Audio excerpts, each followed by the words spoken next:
Hi guys, karibuni kwenye Malezi Bora. Leo tunaongea kuhusu a very sensitive topic, childhood cancer. Watoi wanaweza pata cancer. But as a mom, as a parent, what are you supposed to do? Haya yote tutajibu kwenye panel discussion. Karibuni.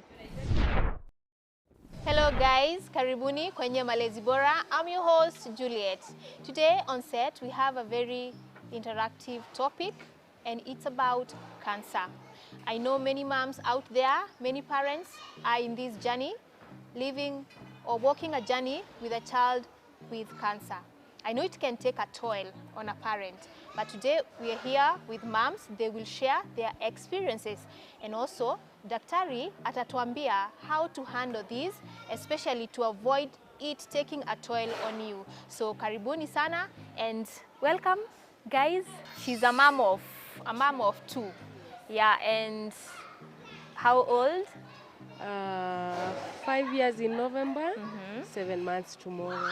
Wow. A boy and a girl. Wow. Yes. Thanks. Hi, Mama. Hello. How are you? I'm fine, thank Good you. to have you on set. Good to have you. Esther, she is a mom of two also. Yes. And you can maybe tell us more about your kids, how old they are. Okay, I have 2 kids. Travis who is 7 years and Angel who is 4 years. Okay. Yeah. Wow. Pass it on to Dr. Karemi. Yes. So my name is Dr. Karemi. I am a child cancer specialist. I work at the Gertrude's Children's Hospital. Wow. Yeah. Thank you so much, Daktari. And also we appreciate Gertrude's Hospital for giving us even the specialists who come on set to talk to moms, to advise us even on how to deal with all these issues. Because I came to realize that in this journey, usipokuwa na mtu wa kukuguide through, hapo ndio unapotea, kwa sababu most of the times hatujui, hatujui what to do. And maybe to start us off, you can enlighten us more about the cancer awareness, especially when it comes to children. So I'll let you know that as a hospital, Gertrude's is very passionate about childhood cancer. In Kenya, what is estimated, we tend to get about 3,200 new cases of cancer in children. But we largely feel this is an underestimate and that most of the children are actually not being diagnosed. And also even when they present, they actually present when the disease is so advanced because majority of our healthcare providers are either not able to recognize that some of the symptoms and signs are for cancer, and they confuse them sometimes with other common childhood illnesses. So with that now we realize we must raise awareness amongst our healthcare providers and more importantly also with our caregivers, because caregivers are the ones who need to come to hospital to bring their children for a certain issue. So both healthcare providers and caregivers require to have the knowledge that this symptom is not just a normal childhood illness, this is most likely cancer and I need to have it checked. And they come to hospital, we pick it early and we start our treatment early. What are those things that one should be looking out for? So one disclaimer I'll make at the very beginning is that most childhood cancers don't have specific signs and symptoms. What we need to recognize is that these symptoms, if they persist, even despite being on adequate or appropriate therapy, or if they actually don't add up together to make a certain childhood illness, then we really need to be thinking about cancer. So some of the common or signs that we would like either parents or healthcare providers to look out for is if a child just looks pale, and pale might mean they have anemia, or if they have some bleeding tendencies that go on and they cannot be explained either because of allergies or due to falls or anything, then they really need to be thinking what else could it be.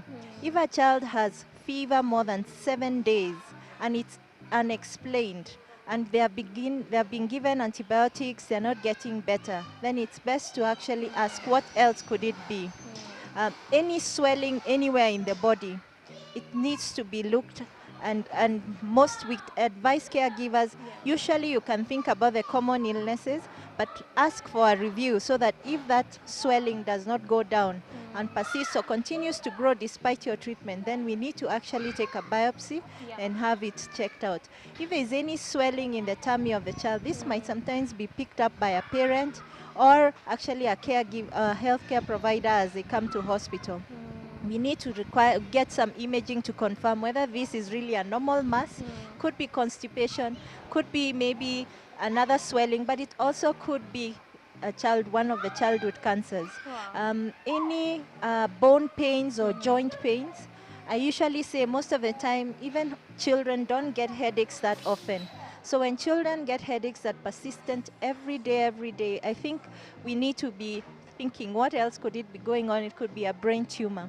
Then for the eye tumors, which is common and we see it a lot in our setting, what we call the retinoblastoma, there is a white eye reflex that they can check, and it will actually tell us that this child has a tumor growing in the eye. And mainly for the bone tumors, we look for a swelling on the bones, and we look at that and actually are able to get a diagnosis of a bone tumor. I don't know at that tender age. At what age do you expect a child ajue hii ni kichwa inaniuma? I think for the children who are there now, they are probably very well enlightened.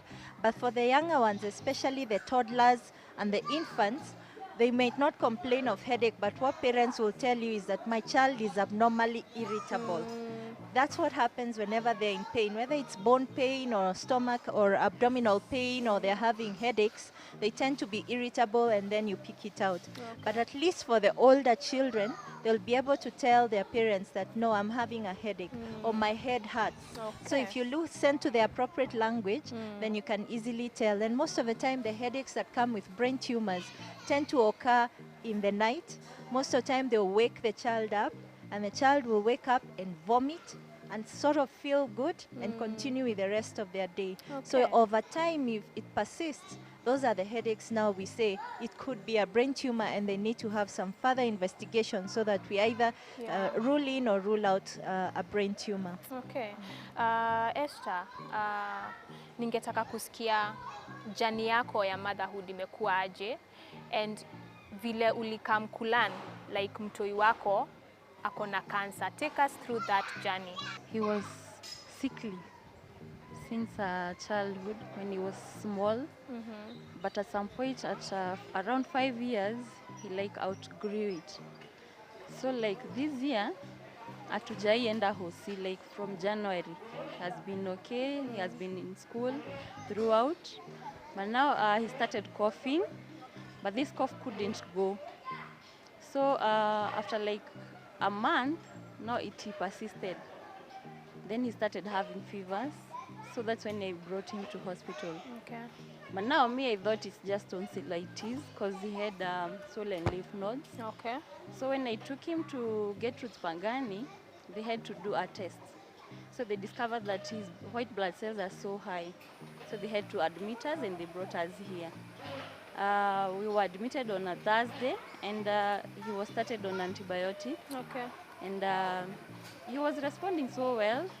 But now on a Sunday, he started now getting worse. He was having difficulties in breathing. Okay. The lymph nodes were so swollen, and the stomach was so swollen, and it's like everything was out of place. Yeah. So the oncologist was called by the general doctor, and she called me aside. That's when she told me, with all the symptoms that Travis has, this I can attest that this is leukemia. So they had to do some tests, to run some tests.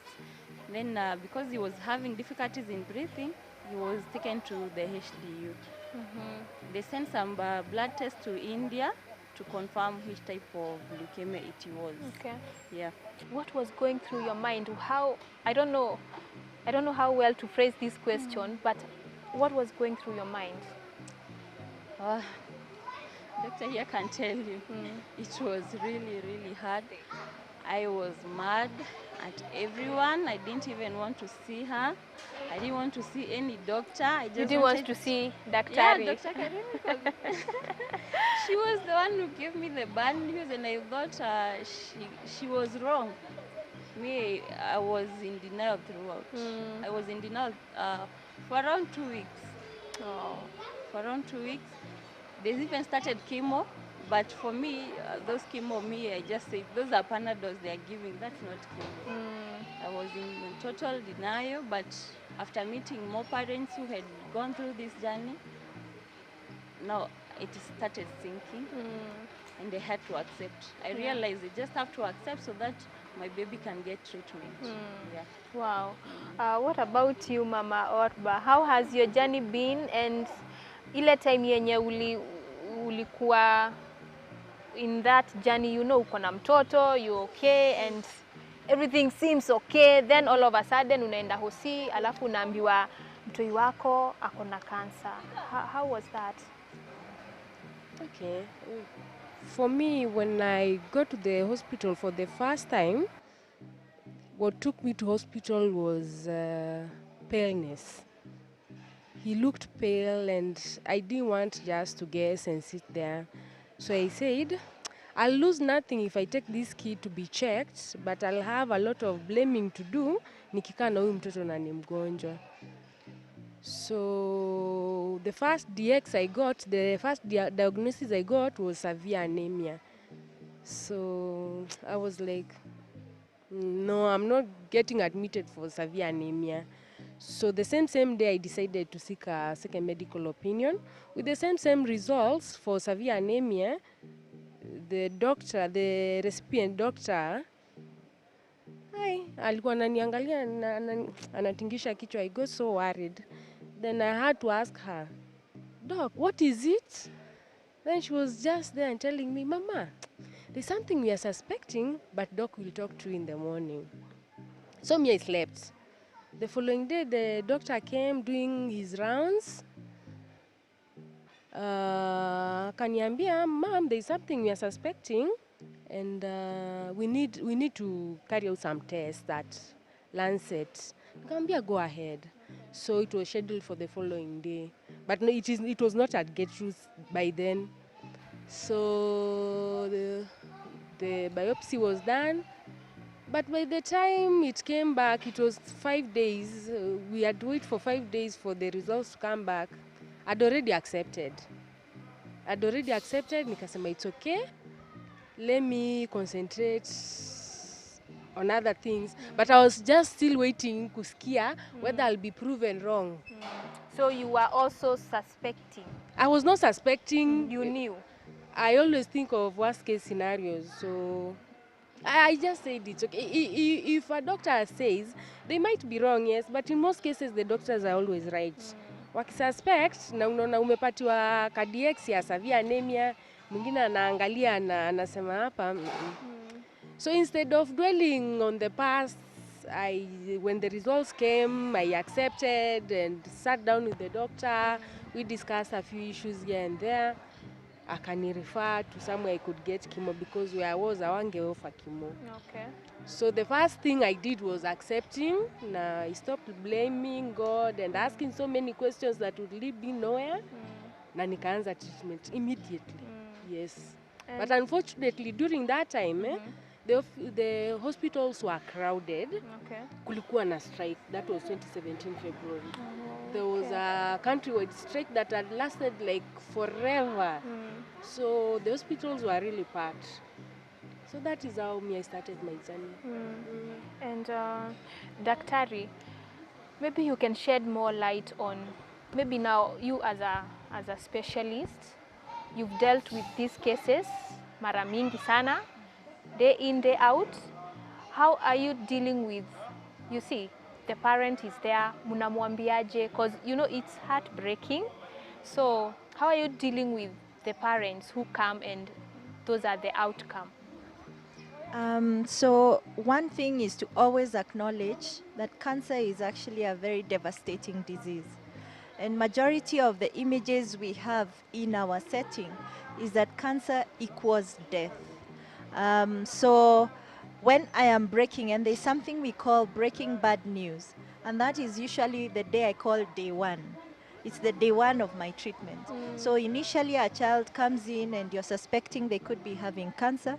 Then you investigate it, confirm, and then now you actually sit down with the parents, just like we are sitting down today, and we share the information as to whether we've confirmed our suspicion or the diagnosis. And majority of the time, we do it with somebody called a psychologist or a child life specialist. And the reason we have them there is because this is a very emotional issue. And sometimes we might not be able to support the parents as much as we would want them. Okay. So what we do, we have them sit in, we share the information in a way that they can be able to understand, and then we share what can we do about it.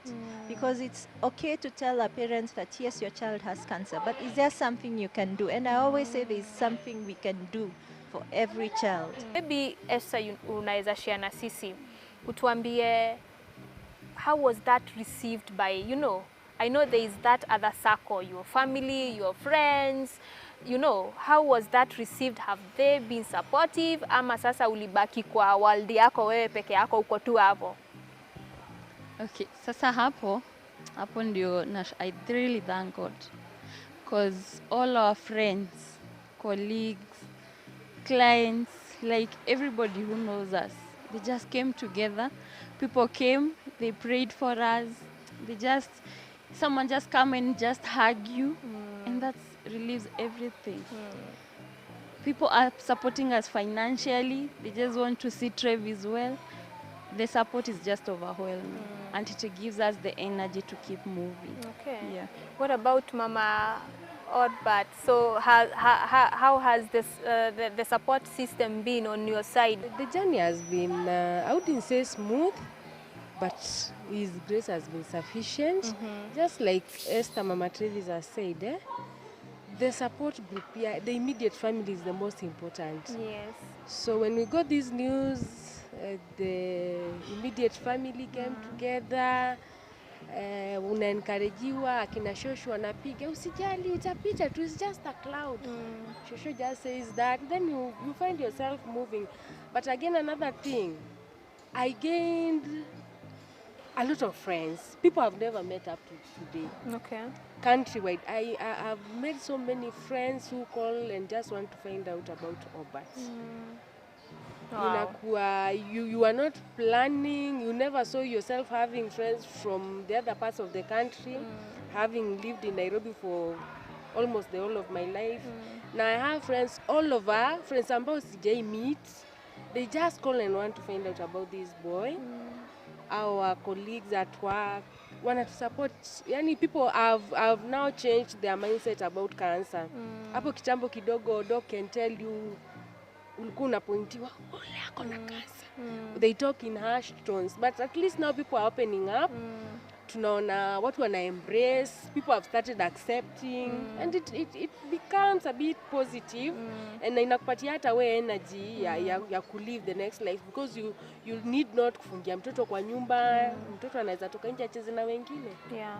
Esther, how have you been managing with the treatment and just to ensure baby is fine, the medication, food? I know there are special foods they should be eating. Doc will tell us about that. Maybe you just share first.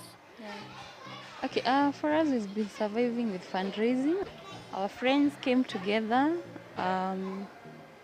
and families, they came together and fundraised for us, and they have been supporting us even for fruits. Every week they support us for fruits and for his food, because it is very, very draining and very expensive. And like now myself, I can't go back to work. Even the dad has not managed to go back to work 100%. So you're just surviving on well wishes. Wow.